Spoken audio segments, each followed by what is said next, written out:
travaux de la table ronde sur l'évaluation de l'état des sièges, débutés lundi 14 août, se sont clôturés ce mercredi 16 août au Palais du Peuple de Kinshasa. Nombreux parmi les participants ont ému les vœux de voir cette mesure maintenue dans les provinces du Nord Kivu et Ituri, qui restent sous menace des groupes armés locaux et étrangers. De la protection de l'état des sièges dans notre province et le Nord, parce que je ne peux parler que pour le Nord Kivu, persiste. Et ces circonstances persistent, notamment l'agression ennemie, l'agression M23 hier, la prolifération de groupes armés. Tout ça, ce sont des problèmes qui ont milité en faveur de cet état de siège et que dès lors que ces circonstances persistent, il n'y a aucune raison de penser qu'on peut lever cet état de siège. À la limite, il faut les renforcer et éventuellement passer à une autre vitesse de croisière.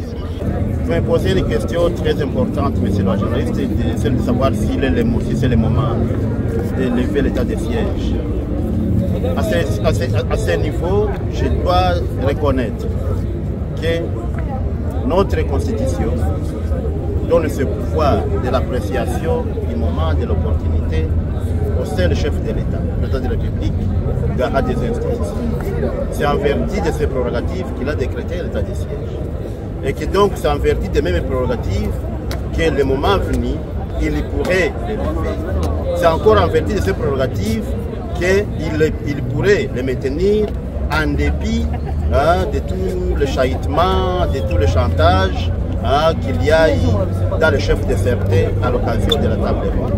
Donc je me dois de vous dire que l'appréciation de l'opportunité, la décision du maintien relève du seul chef de l'État. Néanmoins, en ce qui me concerne, comme citoyen congolais, comme citoyen du Nord Kivu, je dois confirmer haut et fort, en âme et conscience, que c'est inopportun de lever l'état de siège en cette période.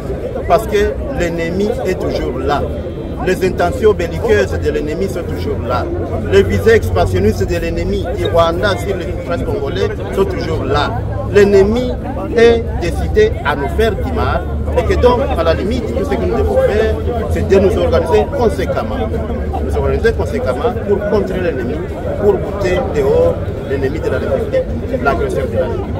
Pour moi, dès lors que les circonstances qui ont fait que l'état de siège soit proclamé demeurent, aucune raison ne peut justifier sa levée.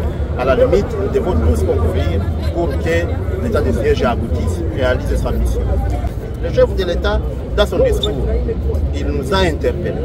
Il nous a dit que la question de l'état de siège est une question de responsabilité parce que la survie de la nation en est pas. Eh bien, lorsque la survie est en danger de la nation, lorsque la survie de la nation dépasse de cette question-là, nous devons y aller sans état d'âme. Nous devons y aller sans sentiment. Moi, à mon niveau, je ne peux pas vous confirmer qu'il y a une majorité et une minorité.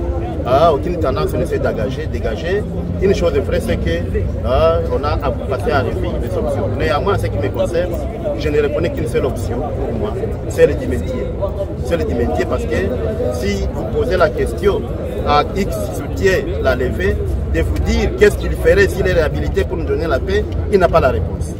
Il n'a pas la réponse, il se limite à dire non, nous devons être là pour établir l'ordre constitutionnel. Or, même l'état de siège, c'est l'ordre constitutionnel. Parce que c'est prévu dans la Constitution. D'autre part, les populations des provinces concernées par l'état de siège estiment que les militaires portés à la tête de leurs entités 2 ans durant ont prouvé leurs limites, d'où la nécessité de la levée de cette mesure exceptionnelle, devenue au fil des mois une mesure habituelle. Vous savez, l'état de siège a été décrété par le chef de l'État il y a maintenant 2 ans et 3 mois. L'objectif, c'était de pouvoir endiguer la question de l'insécurité qui sévit sur la République, notamment l'activisme des armées, mais également de restaurer l'autorité de l'État. Et 2 ans après, 3 mois, au terme des différentes évaluations qui ont été effectuées autant par l'Assemblée nationale que par la population elle-même, il se dégage une sorte d'unanimité que les résultats n'ont pas été à la hauteur des attentes de la population. Et c'est ce qui amène la population à demander au président de la République de revoir cette mesure-là mais il faut noter que la tendance générale, la tendance globale, c'est celle qui exprime la volonté de la population, tant de la province du Nord Kivu qu'à l'Ituri. Cette tendance qui est relative à la levée pure et simple de l'état de siège. Mais il appartient au chef de l'État, président de la République, à lui-même de décider. C'est lui qui a la décision. Il est libre de recourir à l'avis des représentants de la population. Il est libre de prendre toute autre décision selon qu'il va agir en toute responsabilité parce qu'il est le seul garant de la nation. Il ne faudrait pas que nous puissions mettre dans la tête de nos services de défense et de sécurité que ces services ne peuvent être efficaces que par l'état de siège.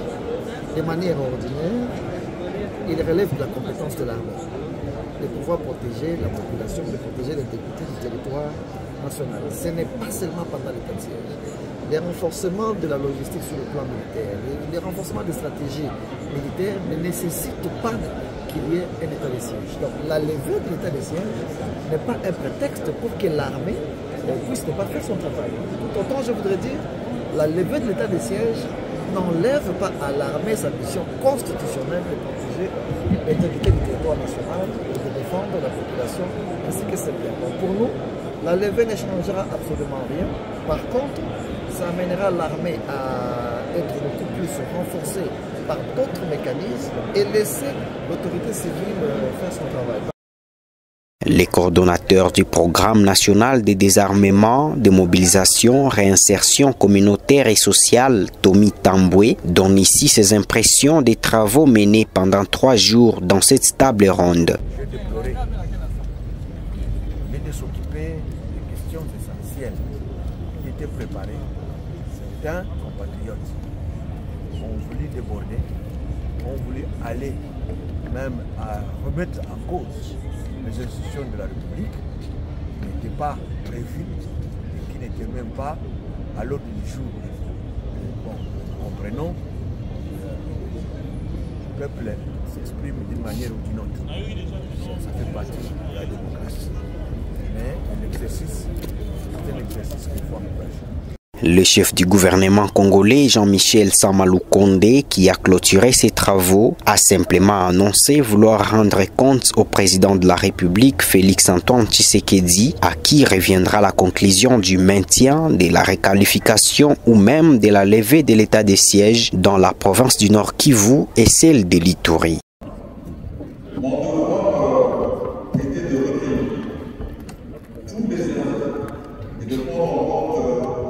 Toutes les recommandations contenues dans les rapports des 3 commissions. Bien sûr, 3 rapports qui ont fait l'objet de débats en collaboration